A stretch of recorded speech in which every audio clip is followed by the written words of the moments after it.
Hi. Today our question is, how can we be responsible community members? And we have some words that we need to know before we listen to the two stories. One of them is complain. That's when you're really grouchy about stuff, but you really don't have any good ideas on how to fix it. Annoying, when someone's pestering you and bothering you. PM. That means it's after lunchtime until about a little bit after bedtime.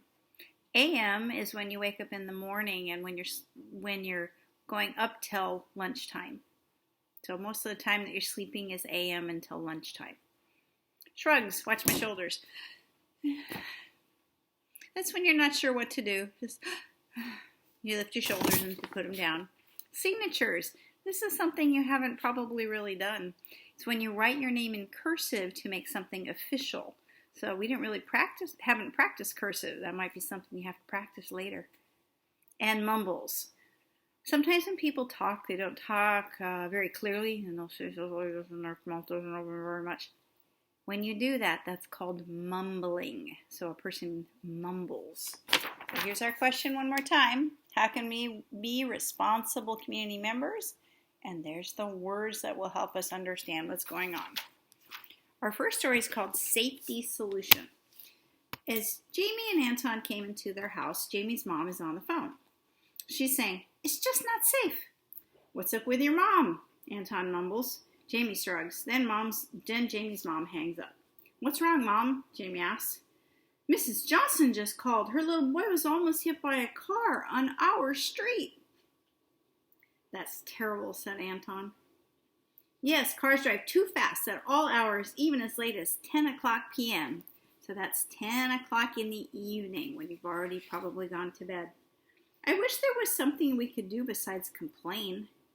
Jamie has an idea, but he doesn't want to annoy his mother by talking too much. Finally, he speaks up. "I have an idea," said Jamie.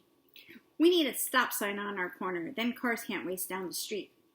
"That's a great idea," says Jamie's mom. "We'll write a petition for a stop sign. We'll ask Mrs. Johnson for her signature. We'll ask other neighbors too." Jamie's mom gives Jamie a big hug and says, "This just might work." Now, our story is called Carl the Complainer.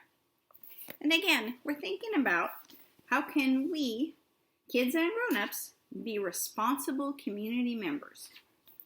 My friends say I complain a lot. They even call me Carl the Complainer. But hey, some things are just so annoying. Like TV jingles get stuck in your head and paper cuts. It's 5 o'clock, the time the town park closes. 5 p.m. is way too early for the park to close. I complain for about the millionth time. We turn down Dale Street. "At least we've got a town park," he goes on. "Look, I know, I say, laughing. "Look at the bright side." Dale starts laughing. "Keep it down out there," Dale's next door neighbor yells. "Sorry, Mr. Henry," we both call out. We go into Dale's house. So here they are talking. There's his friend. But they're not allowed to be at the park after 5 o'clock in the afternoon. I show Dale a cool website, but an ad pops up, then 4 more. "Pop-up ads are so annoying," I complain. I start clicking them all closed. "Wait," says Dale. "There's a petition to save Power Friends. I want to sign it. I love that show." "Why bother?" I say. "The best shows always get canceled. It's so annoying." "That's what this petition is about," Dale explains. "If the network sees that lots of kids like the show, they might keep it on." "Can anyone start a petition?" Dale shrugs. "Sure, I guess. Why?" "Maybe we should start one," I say. "A petition to keep the park open later." "Great idea," Dale says, "but how do we do this?" "There's always the internet," says Dale. A few clicks later, we find a how-to site about petitions. So here they're watching and all the ads are coming up, and this is the advice for the petition. Let me explain to you what that says. Perfect petition pointers. These are things you do. Give it a title. Say to whom it is addressed. So who are you writing this petition to? Say who's sending it. That would be the person writing it. Say what you want to do or undo, what you want to fix. Get people to sign it. The more people, the better. And you give it to a person or group who has the power to do what you want to get done. So if you want to change something in your school, you might write a petition to the principal. It's a written request that you give to someone who can change things to see if they will change it, and you get people to sign it to support you. So, Dale and I write up the petition and make copies. Then we get our friends together and tell them about our plan.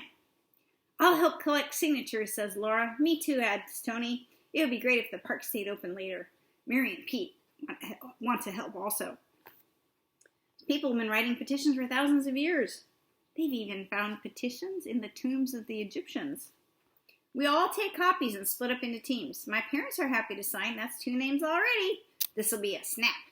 But Mrs. Monroe next door says, sorry kids, now's not a good time. At the next house, Mr. Adam listens to about one sentence, and he says, not interested. He mumbles. Maybe we should try someplace with more people, I suggest. So here's the kids getting ready, and them going and asking people. The person that they show it to has to sign it. That's part of what the signature thing is. We tried the train station. We tried the supermarket, but most people are too busy to even listen to what we had to say. We all meet up at Dale's. Everybody's been unlucky. This is so annoying, I groan. There must be more people who want the park open later, says Laura. That's it, I shout. We should be talking to the people at the park. Yes, everybody yells. We sit around Dale's kitchen table and start brainstorming. I'll bring treats to give away, says Tony. People will come for the treats, and then we'll tell them about the petition. We'll need signs, too, Mary chimes in. We set up in the park early Saturday morning. The signs look great. Lots of people stop at the tables. They take treats, and most of them sign the petition. So when they tried places like the supermarket, it didn't work so well, but when they tried the park, more people signed it. By 6 o'clock, we have 99 signatures. Ugh, if we could just get one more, we'd have an even 100. But who haven't we asked? There's always Mr. Henry, says Dale, but good thinking, I tell him. Let's go. But, Dale repeats. I lead the way to Mr. Henry's house. Dale gulps and presses the bell. Ding dong. Mr. Henry opens the door. Hi, Dale starts. We're wondering if you would sign our petition to keep the park open later. The park hours are just fine, Mr. Henry growls. He starts to close the door. Wait, I call out. Mr. Henry, you're always complaining that we make too much noise. Maybe you could help us to do something about it. Really? What? You could sign our petition, I reply. If the park's open later, we'll stay there instead of playing in the street. And every American has the right to petition the government. This is one of the laws of the United States. Just when I'm ready to give Mr. Henry smiles, you actually have a point there, son. Tell you what, I'll sign your petition. I'll even get some of the folks in my writing group to sign it too. You're a writer, I ask? Sure, that's why I needed to be quiet. We end up with 108 names. I hope that's enough, I say. The meeting is tomorrow. I'm very nervous on the night of the meeting. He's taking it to the town council. That's the group in this case that can decide whether or not the petition will change the rules. The city council is sitting in the front of the room. First, a lady stands up and tells them that the dog licenses are too expensive. Next, a man talks about putting a traffic light on Elm Street. Then it's my turn. Good luck, whispers Dale. My friends and I love the park, I say, but it closes at 5 p.m., and that's way too early. I hold up the petition. All the people who signed this want the park to stay open later. I don't know, says the man with the mustache. Is it a good idea to have kids playing in the park after 5 o'clock?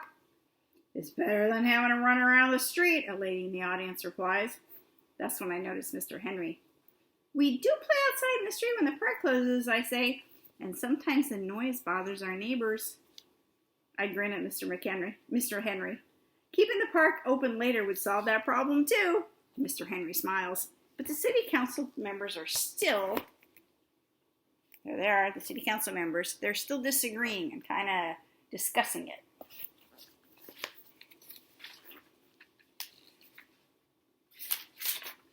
What if they say no?